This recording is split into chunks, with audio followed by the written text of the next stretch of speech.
Baik, di sini saya akan mempresentasikan dengan judul penerapan sistem pakar diagnosa penyakit COVID-19 menggunakan metode forward chaining. Di mana latar belakang dari judul tersebut yaitu pada akhir tahun 2019 berdasarkan laporan resmi negara Cina, negara tersebut mengidentifikasi bahwa kasus pneumonia yang disebabkan oleh virus corona yang terjadi di wilayah kota Wuhan, Cina.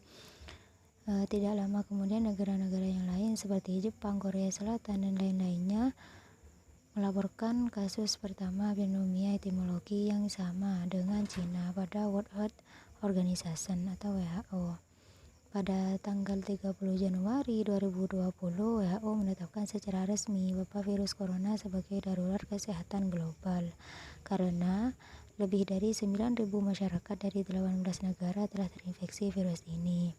Nah, virus ini ditularkan dari manusia ke manusia dan telah menyebar secara luas di Cina dan lebih dari 190 negara dan teritori lainnya. Virus ini pertama kali dilaporkan di Indonesia pada tanggal 2 Maret 2020 sejumlah 2 kasus. Data pada bulan Maret tanggal 31 2020 menunjukkan kasus yang terkonfirmasi berjumlah 1.528 kasus dan 136 kasus kematian. Nah, tingkat mortalitas COVID-19 ini di Indonesia sebesar 8,9%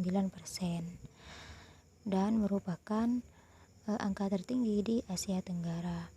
Nah, untuk mengatasi hal itu dibutuhkan suatu sistem komputerisasi agar masyarakat dapat langsung mengetahui gejala dan penyebab penyakit, kemudian dapat langsung mendiagnosanya tanpa harus ke dokter atau rumah sakit. Nah, salah satu sistem yang dapat digunakan yaitu adalah sistem pakar.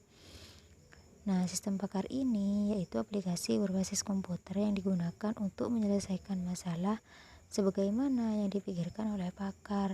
Pakar yang dimaksud di sini adalah orang yang mempunyai keahlian untuk menyelesaikan masalah yang tidak dapat diselesaikan oleh orang awam. Contohnya dokter. Nah, dengan berbagai alasan tersebut, maka dirasa perlu untuk menerapkan metode forward chaining dalam sebuah sistem yang dapat meniru sistem berpikir seorang pakar atau dokter spesialis penyakit COVID-19. Langkah pertama dalam penyelesaian masalah adalah dengan cara mengidentifikasi terlebih dahulu ruang lingkup permasalahan tersebut atau domain untuk permasalahan yang akan diselesaikan.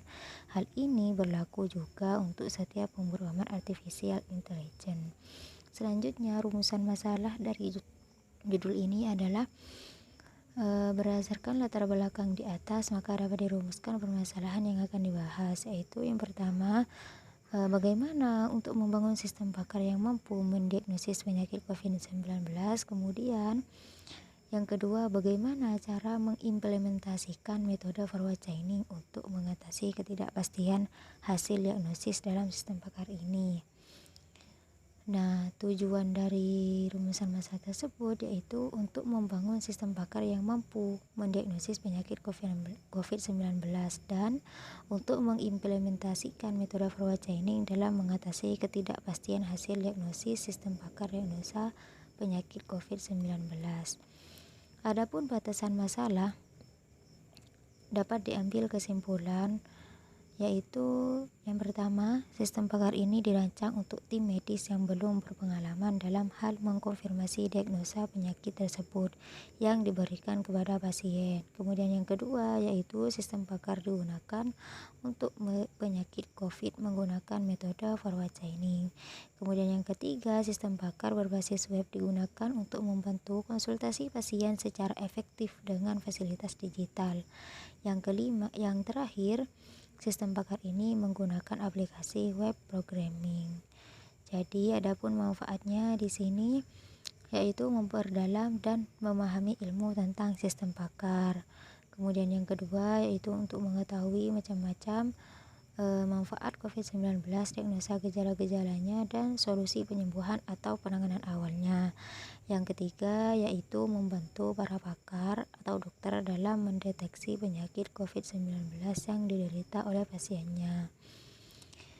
Adapun kajian pustaka yang saya dapat, yaitu penelitian ini dengan menggunakan metode forward chaining sebagai metode dalam sistem bakar telah dilakukan oleh beberapa peneliti dalam beberapa kasus diantaranya, yaitu pada tahun 2019 Rizal Rahman meneliti tentang penerapan sistem bakar untuk diagnosa autis dengan metode forward chaining.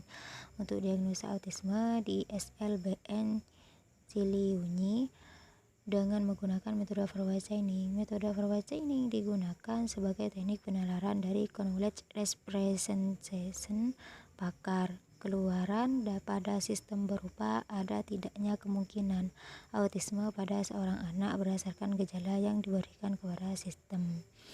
Nah, berdasarkan kajian pustaka di atas, maka peneliti ini akan membahas bagaimana cara membangun sistem bakar dalam kasus diagnosa penyakit COVID dengan menggunakan metode forward chaining.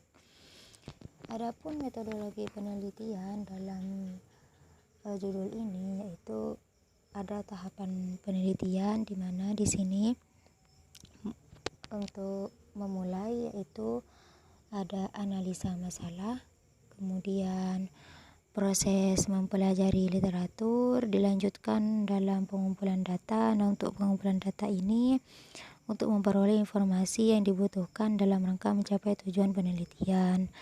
Selanjutnya menetapkan metode dan mengolah data. Dan untuk selanjutnya yaitu menguji data, kemudian dihasilkan di akhirnya nanti kesimpulan, kemudian selesai.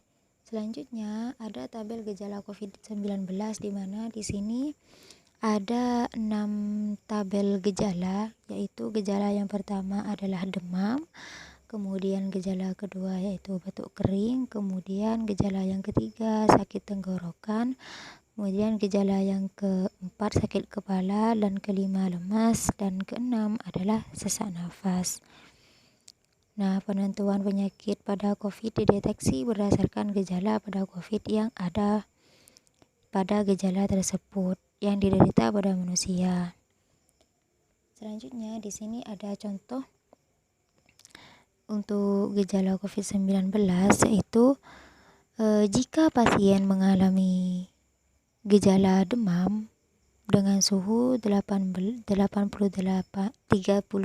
derajat Celcius ke atas, maka pasien termasuk ke dalam pantauan. Jadi jika demamnya tinggi 38 derajat ke atas, maka pasien itu dalam pantauan COVID-19.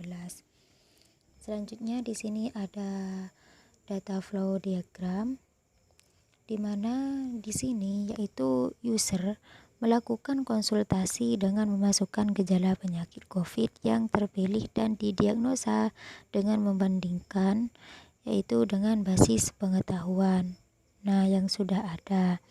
Kemudian metode yang digunakan adalah metode forward chaining. Dari proses ini dapat diketahui kesimpulan berupa penyakit COVID. Hasil kesimpulan ini kemudian akan disampaikan lagi kepada user. Sedangkan fungsi dari admin adalah mengupdate data gejala sebagai basis pengetahuan penyakit COVID-19. Selanjutnya di sini ada flowchart system, di mana flowchart system ini ketika sistem akan dijalankan, sistem akan langsung menampilkan menu home. Kemudian menu ini berisi informasi tentang latar belakang sistem, dan user dapat memilih menu lain dengan menekan tab menu yang ada. Nah, untuk menu diagnosa merupakan menu untuk melakukan diagnosa penyakit COVID dengan menggunakan gejala-gejala penyakit yang sudah ada di atas. Nah, pilihan menu lain yang dapat digunakan oleh user adalah menu about. Pada menu ini akan menampilkan informasi tentang sistem. Nah, pilihan menu lain yang dapat digunakan oleh user adalah menu admin. Namun, ini hanya dapat digunakan oleh pihak yang bertindak sebagai admin. Dan admin bertugas untuk mengupdate konten sistem, termasuk di dalamnya adalah basis pengetahuan yang digunakan dalam sistem bakar.